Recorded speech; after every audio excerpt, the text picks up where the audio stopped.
వెనుజువేలాలో జరిగినటువంటి భూకంపం ఏదైతే ఉందో ఆ ధాటికి దరిదాపుగా ఆ శిథిలాల కింద 50,000 మంది ఉన్నారట.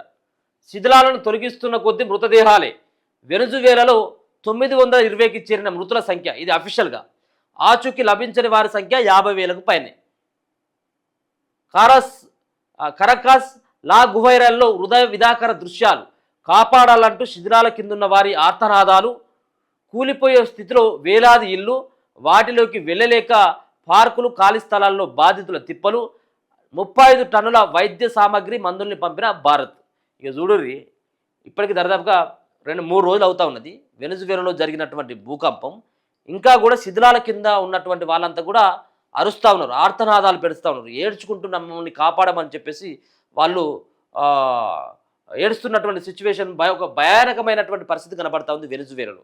50,000 మంది ఇంకా వాళ్ళ ఆచూకీ లేదట. వాళ్ళు మరి లోపట్నే ఉండుంటారు. ఎందుకంటే ఇళ్లలో ఉన్నటువంటి వాళ్ళు, అపార్ట్మెంట్లో ఉన్నటువంటి వాళ్ళు ఒకటిసారి కూలడంతో ఆ శిథిలాల కింద వాళ్ళంతా కూడా చిక్కుకున్నారు.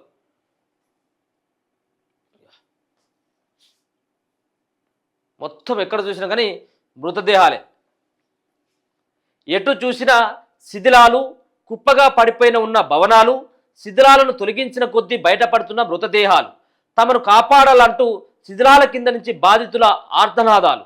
తమ వారి జాడ కోసం కుటుంబ సభ్యుల రోదనలు. ప్రాణాలు నిలబడిన సర్వస్వం కోల్పోయామంటూ వేలాది మంది ఆక్రందనలు. వెనుజువేలాలో కరకాస్ లా గుహైరా ప్రాంతంలో భూకంపం అనంతరం కనిపిస్తున్న హృదయ విదాకార దృశ్యాలివి. పేక మేడల్లా కుప్పకూలిన భవనాల శిథిలాల్లో వేలాది మంది చిక్కుకుపోయారు. అందులో ఎందరు ప్రాణాలతో ఉన్నారో తెలియదు. భారీ భవనాల కాంక్రీట్ శిథిలాలను తొలగించడం చాలా కష్టతరం కావడంతో సహాయక చర్యలకు ఇబ్బందిగా ఏర్పడుతుంది. వెనుజువేలా కాలమానం ప్రకారం శుక్రవారం ఉదయం నాటికి భూకంప మృతుల సంఖ్య 920కి, క్షతగాత్రుల సంఖ్య 4,300కు దాటింది.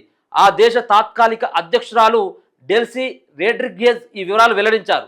అధికారులు చెబుతున్న వివరాల మేరకు సుమారు 40,000 మంది ఆచూకీ లభించడం లేదు. వారిలో చాలా మంది శిథిలాల కిందే ఉంటారని భావిస్తున్నారు. కరాకస్ లా గుహైరా ప్రాంతంలో వందలాది భవనాలు కూలిపోయి కాంక్రీట్ కుప్పలుగా మారిపోయాయి. భారీ యంత్రాలు, తగిన మేర సహాయక సిబ్బంది లేకపోవడంతో ఆ శిథిలాలను తొలగించడం కష్టతరంగా మారింది. శిథిలాల నుంచి దుమ్ము కొట్టుకుపోయి రక్త గాయాలతో ఉన్న పిల్లలు, పెద్దవారిని బయటికి తీస్తున్న దృశ్యాలు సామాజిక మాధ్యమాల్లో వైరల్గా మారాయి. కొన్ని చోట్ల లోపల చిక్కుకున్న వారిని బయటకు తీసేందుకు వీలుగాక ఆహారం, నీళ్లు అందిస్తున్నారు. శిథిలాల్లో ఉన్నవారు బయట ఉన్న ఇరుగు పొరుగు వారు శిథిలాల మధ్య నుంచి సొరంగాల్లో తవ్వుకుంటూ బాధితులను కాపాడేటువంటి ప్రయత్నం చేస్తున్నారు. ఇంకా క్షణము భయమే. భూకంపం తర్వాత అనుబంధంగా చిన్నపాటి ప్రకంపనలు కొనసాగే అవకాశం ఉందని వివిధ సంస్థలు ఇప్పటికే హెచ్చరికలు జారీ చేశాయి. మరోవైపు కరాకస్ లా గుహైరా ప్రాంతంలో చాలా భవనాలు, ఇల్లు బీటలు వారి ఎప్పుడు కూలిపోతాయో అన్నట్టుగా ఉన్నాయి. దానితో ప్రజలు ఇళ్లలోకి వెళ్ళి ఉండేందుకు భయపడుతున్నారు. ధైర్యం చేసి వెళ్ళి డబ్బు, నగలు, విలువైన సామాగ్రిని మాత్రం బయటికి తెచ్చుకుంటున్నారు. చాలా మంది గురువారం రాత్రి కూడా స్థానికంగా ఉన్న పార్కులు, మైదానాలలో, ఖాళీ స్థలాలలోనే గడిపిల్లట. ఎందుకంటే ఇక కొన్ని భవనాలనేమో కూలిపోతే, ఇక కొన్నేమో అంటే ఇక ఒరిగిపోయినాయి, ఇట్లా ఒరిగినాయి, బీటలు వారిపోయినాయి, సగభాగం కూలిపోయి ఉండేది. ఇవాళ ఆ ఇళ్లలోకి ఎట్లా పోతారు? ఇక వాళ్ళు కూడా భయమే కదా. సరే, కొంత ధైర్యం చేసి ఇంట్లో ఉన్నటువంటి నగదో లంగలో ఏమైనా ఉండేటుంటే బయటికి తీసుకొచ్చుకొని ఇక్కడ ఖాళీ స్థలాలు ఉంటే అక్కడ గడుపుతూ ఉన్నారట పిల్లలతో పాటు.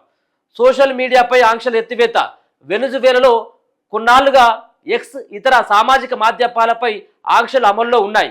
ప్రస్తుతం సహాయక చర్యలకు ప్రజలకు పరస్పరం సమాచారాన్ని అందించుకోవడానికి వీలుగా సామాజిక మాధ్యమాలపై నియంత్రణలు ఎత్తివేయాలని ఐక్యరాజ్య సమితి వెనుజువేలా ప్రభుత్వానికి విజ్ఞప్తి చేసింది. దీంతో ప్రభుత్వం నియంత్రణ ఎత్తివేసిందట.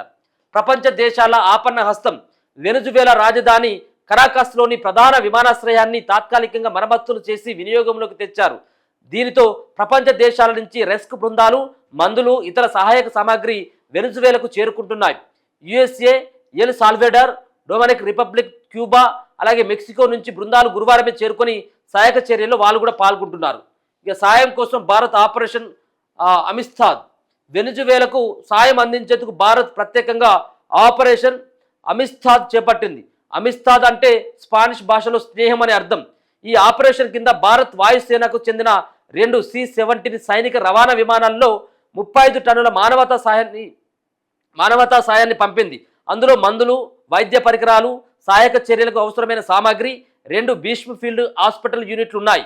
విదేశాంగ మంత్రి జయశంకర్ శుక్రవారం వివరాలు వెల్లడించారు. భీష్మ యూనిట్లతో ఘటన స్థలంలోనే అత్యంత వేగంగా అత్యవసర వైద్యం అందించే తాత్కాలిక ఆసుపత్రులను ఏర్పాటు చేయొచ్చు. సాయంపై భారత్ డెల్సీ రోడ్రిగ్రెస్ వాళ్ళు కూడా కృతజ్ఞతలు తెలిపిల్లు. సో మొత్తానికైతే చాలా దేశాలు ఆ దేశాన్ని ఆదుకోవడానికి, అలాగే ఆ శిథిలాల కింద ఉన్నటువంటి చిక్కుకున్నటువంటి వాళ్ళని రక్షించడం కోసం, మరో పక్కన క్షతగాత్రులకి వైద్య సాయం అందించడానికి అనేక దేశాలు వెనుజువేలాకి వెళ్ళి ఒక సాయాన్ని అయితే అందిస్తూ ఉన్నాయి. ఇంకా భయంగానే ఉన్నదట. ఇంకా మళ్ళీ ఎప్పుడు మళ్ళీ భూకంపం లాంటి భూకంపం మళ్ళీ వచ్చేటువంటి అవకాశం ఉంటుంది, చిన్న చిన్న భూకంపాలు వచ్చేటువంటి పరిస్థితి ఉంటుందని చెప్పేసి హెచ్చరికలు వస్తున్నటువంటి నేపథ్యంలో ఆ వెనుజువేలాలో ఉన్నటువంటి ప్రజలంతా కూడా ఇంకా ప్రాణాలని గుప్పిట్లో పెట్టుకొని కాలం వెల్లదీస్తున్నటువంటి సిచ్యువేషన్ కనబడతా ఉన్నది. ఇంకా ఈ పెద్ద పెద్ద భవనాలు కాబట్టి ఈ వాటిని తీయడం చాలా కష్టంగా ఉంటుంది. ఎందుకంటే 10-20 అంతస్తుల బిల్డింగ్లు ఉంటాయి కదా, వాటిని ఏ విధంగా తీస్తారు? ఫస్ట్ ఫ్లోర్లో ఉన్నటువంటి వాళ్ళు, సెకండ్ ఫ్లోర్లో ఉన్నటువంటి వాళ్ళ మీద ఈ 15-20 అంతస్తులకు సంబంధించినటువంటి శిథిలాలంతా కూడా మీద పడడం, ఇక మరి దరదాపు వాళ్ళందరూ కూడా బతకాలని మనం కూడా ప్రార్థిద్దాం. కానీ అది సాధ్యమేనా అనేది కొంత ప్రశ్న. ఇక కొంతమంది అయితే దాంట్లోకెళ్ళి నేను 2-3 వీడియోలు చూసినాం. కొంతమంది తవ్వుకుంటూ, అంటే వాళ్ళ చేతులతో తవ్వుకుంటూ వాళ్ళు బయటకు వస్తున్నటువంటిది, అటువంటి వీడియోలు కూడా బయటకు వస్తూ ఉన్నాయి. ఇక భూకంపం వస్తుంది జాగ్రత్త, పలు దేశాల్లో ముందస్తు హెచ్చరికల వ్యవస్థలు, గూగుల్ ఆండ్రాయిడ్ ద్వారాను వార్నింగులు, 2020 నుంచి ఎర్త్క్వేక్ అలర్ట్స్ ఇస్తున్నటువంటి గూగుల్. సో ఎర్త్క్వేక్ అనేటువంటిది అలర్ట్ ఇస్తున్నారు గూగుల్ ద్వారా. ఈ భూకంపం వచ్చేటువంటి ముందు కూడా ఈ అలర్ట్ యొక్క మెసేజ్ వచ్చింది. భూకంపం మొదలయ్యే కొన్ని సెకండ్ల ముందు ప్రజల్ని హెచ్చరించే వ్యవస్థను చాలా దేశాలు అభివృద్ధి చేసినాయి. ఇలాంటి ఎర్లీ ఎర్త్క్వేక్ వార్నింగ్ వ్యవస్థలు లేని వెనిజువేలా వంటి దేశాల్లో గూగుల్ ఆండ్రాయిడ్ భూకంప హెచ్చరికలు ఉపయోగపడుతున్నాయి. తాజా భూకంపం సమయంలో లక్షలాది మంది మొబైల్ ఫోన్లకు వార్నింగ్ మెసేజ్లు వచ్చాయి. కొద్ది సెకండ్ల సమయంలో ప్రాణాపాయం నుంచి బయటపడేందుకు అవకాశం దక్కింది. భూకంప తరంగాలను గుర్తించే సెల్ ఫోన్స్ సెన్సార్ డేటాపై ఆ హెచ్చరికల వ్యవస్థ ఆధారపడి పనిచేస్తుంది. 2020లో దీనిని ప్రారంభించినప్పుడు ఆ ఏడాది 25 కోట్ల మంది హెచ్చరికలు అందుకున్నారని, ప్రస్తుతం ఆ సంఖ్య 250 కోట్ల మందికి చేరిందని బర్కాలీ సిన్ఫాలజీ ల్యాబ్ డైరెక్టర్ రిచర్డ్ అల్లెన్ చెప్పారు. ప్రతి నెల సగటున 60 భూకంపాలను గురించి 1.8 కోట్ల ఫోన్లకు హెచ్చరికలు పంపుతున్నట్లు తెలిపారు. భూకంపాలపై ప్రజల్ని నేరుగా హెచ్చరించే ఈఈడబ్ల్యూ వ్యవస్థను 1991లో మెక్సికోలో మొదలుపెట్టారు. 2011లో సునామీ ముంచెత్తిన తర్వాత తన భూకంప హెచ్చరికల వ్యవస్థను జపాన్ మరింత బలోపేతం చేసింది. సముద్రంలో వేల మైళ్ళ కేబుల్లు, సెన్సార్లు ఏర్పాటు చేసి టెక్టానిక్ ప్లేట్ల కదలికలను నేరుగా కనుగొనేలా ఆ వ్యవస్థను విస్తరించింది. దీనివల్ల 20 సెకండ్ల ముందే భూకంపాన్ని గుర్తించే అవకాశంతో పాటు 20 నిమిషాల కంటే ఎక్కువ వేగంగా సునామీ హెచ్చరికలను జారీ చేసే అవకాశం ఉంది. ఇక America geological survey California, Oregon, Washington కోసం షేక్ అలర్ట్ పేరుతో హెచ్చరికల వ్యవస్థలను నిర్వహిస్తుంది. వివిధ రకాల హెచ్చరికలు పంపుతుంది. దీనిలో కాలిఫోర్నియాలో మైషేక్ యాప్ ద్వారా హెచ్చరికలు పంపుతున్నారని, దీన్ని 2019లో దీన్ని ప్రారంభించడం జరిగింది. ఒక పక్కన భూకంపం కావచ్చు, ఒక పక్కన సునామీ కావచ్చు. సునామీనేమో 20 నిమిషాల ముందు హెచ్చరిస్తుందట, భూకంపాన్నేమో 20 సెకండ్ల ముందు హెచ్చరిస్తుందట. సో దీని ద్వారా కొంత ప్రాణాల నుంచి కొంతమందిని రక్షించవచ్చు. ఒకవేళ బిల్డింగ్లో ఉన్నటువంటి వాళ్ళు బయటికి రావడమో లేకపోతే ఉంటే ఇంకా సేఫెస్ట్ ప్రాంతానికి వచ్చేటువంటి అవకాశం ఉంటుంది కాబట్టి వీటిని కూడా డెవలప్ చేసినట.